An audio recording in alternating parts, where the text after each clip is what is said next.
If you search on YouTube for the best Facebook ad account structures to run, you will find dozens and dozens of videos that suggest different account structures, different strategies, and so on and so on. The truth though is that the ad account structure shouldn't be a concern anymore for you in 2025, because the main performance driver is the ad creative, and all you want to do is just run a good system to be able to evaluate, to be able to find winning ads, to be able to identify losers and see their bottlenecks and why they're losers, and to be able to reiterate hypotheses that you have. That's why I want to show you a super solid structure that we run to scale to million months with performance like this, or this. Now, if you've watched some of my other videos, you will know that I always advocate the one campaign structure. So also in this case, this is what we run. This is really the core campaign that we run. It's not the only campaign that we run, but the one campaign structure is basically just a CBO that you use for testing creatives and scaling creatives both at once. The way it is structured is that we have one winning ad set where we copy in all the winning ads that we find, and that is just for simplicity, because if we would leave all testing ad sets running, it would pile up and the algorithm makes better decisions when it has less variables to choose from. So this is why we want to keep the ad set amount as high as needed but as low as possible, and that's why we have the winning ad set. Now, apart from the winning ad set, we use other ad sets to run split tests, and those we structure very simple. We, for example, just want to split test a desire or a persona, and then we create 3 different versions of the same ad where we target with the headline and the visuals, if it's a static ad, different desires, and we try to keep only one variable different as much as possible. Because if you, for example, start mixing static ads and video ads or completely different ad formats, you can't really tell if something performs better or worse based on the ad format or based on the desire you target or something else. So it's very simple. Winning ad set, multiple testing ad sets. I personally launch 3 to 4 testing ad sets every 3 to 5 days, and then I give them time to spend in the CBO. If they don't spend, you can just trust the meta algorithm that those are actually not good ads. Then you want to just go into it and analyze why they are not good ads. If you don't know how, I have a video about it here. Just check it out after watching this. And if you really want to test aggressively and a lot of concepts, and for example launch 10 or 20 ad sets at once, then you can set up minimum ad spend in those batches. What we do is sometimes $10 per day minimum ad spend.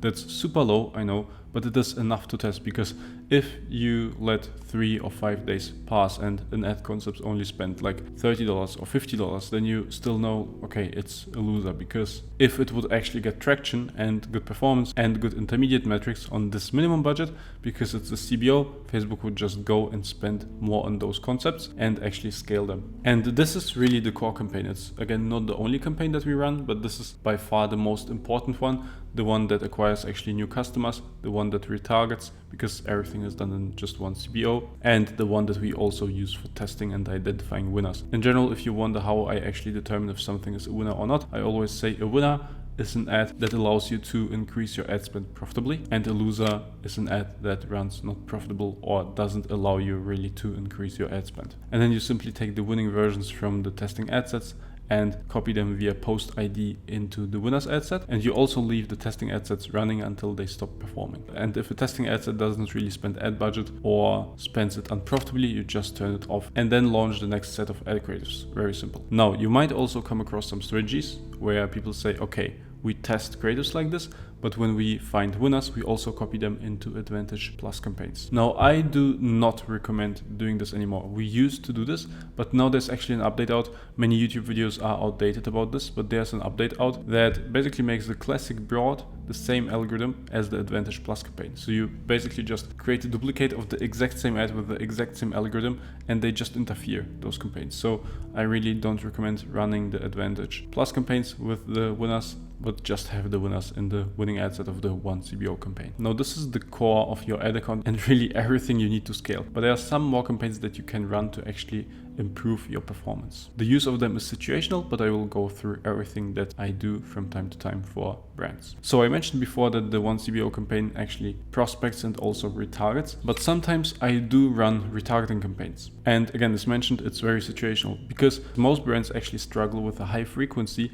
and they just empty their funnel, but they don't really build their funnel. But in some cases, I see actually that brands have the situation that they have winning ads, that they acquire new customers, that they build their funnel, and the frequency of their one CBO campaign for the last 7 days and also for the last 30 days is super low. It's still 1 point something, 1.1, 1.3. And that really shows you that Facebook sees your ads as that good for prospecting that it just goes after new people, and that's amazing. But at the same time, of course, we are building a funnel that we could empty faster to make it more profitable for you. And when that is the case, we are running a retargeting campaign. So the setup is pretty simple. It's again a CBO, and there you basically just have a duplicate of the winning ad set. So the one winning ad set that you run in the one CBO campaign where you test and scale, you have a duplicate of that with post IDs, of course, so you keep all the engagement and social proof. You have a duplicate of that in the retargeting campaign. And there you simply select classical retargeting audiences like website visitors, like people who added to cart, like people who engaged on social media, and so on. Then whenever you find a new winning ad, you of course want to add it not only into the winners ad set in your main campaign, but also into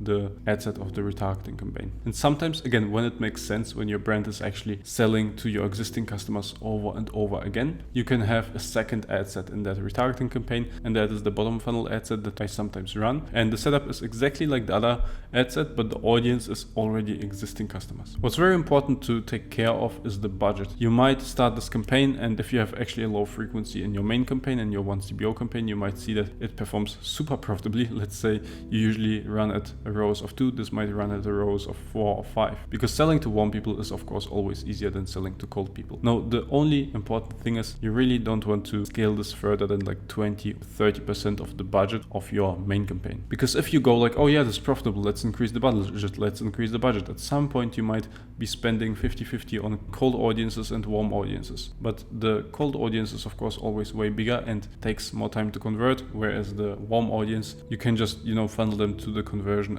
super fast. So if you start spending 50-50 or even more on retargeting, you will just empty your funnel, you will sell to all those people that are in your funnel, and then you will be left without anyone who's warm in your funnel. That means that your retargeting campaign will crash, and that means that even your main campaign, your CBO, might perform worse, because to some degree it also retargets, and if it doesn't have that support, it might just crash as well. So you want to be careful with this retargeting campaign. If you don't really need it, if the frequency is high enough, let's say 1.8 on your campaign over the last 7 days, or even maybe 2, then you certainly don't want to do that. Only do that when you have super low frequency and think there's a chance of making some additional sales from it. Now, the next type of campaign that I occasionally run is a catalog campaign. I set it up in another CBO because if we mix it with all the tests, it might be just taking up the spend, but it is a very different kind of ad set, very different kind of ad in general. So we want to have it separate to control the budget for it. Running catalog campaigns really makes sense if you have a lot of SKUs, or if you have just a lot of products that are visual. For example, jewelry brands, for example, fashion brands, they do usually really well with those catalog campaigns. So if that is you definitely want to test that. When you do that, you again really want to keep an eye on the frequency, because sometimes you will see that while your main campaign will have a frequency of like 1.3, this one might have a frequency of like 2.5 or even 4 or something like crazy high. And in that case, you know that the catalog is actually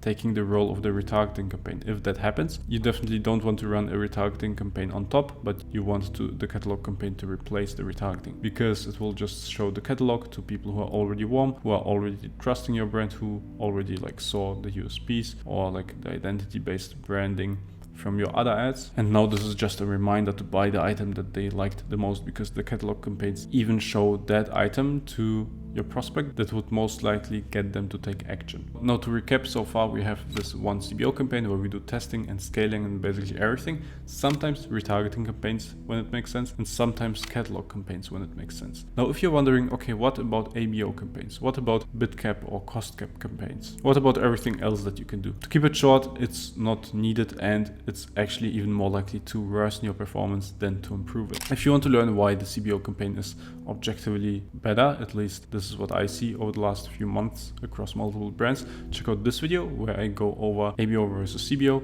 and what you should be using and why. Also, if you wonder why not bid caps or cost caps, just check out this video. Again, here I go over when it can make sense, but really for most brands it does not make sense. And now if you run this kind of structure, you really have everything you need. You have the split tests, you have a very clean structure that supports scale, simplicity that supports scale, and everything that you need from here is winning ad creatives that can actually scale your brand and that can increase your ad spend super profitably on high ROAS. And that is exactly what my team and I create for multiple brands. If you're interested in a partnership, click the first link in the description. Keep scaling. Bye.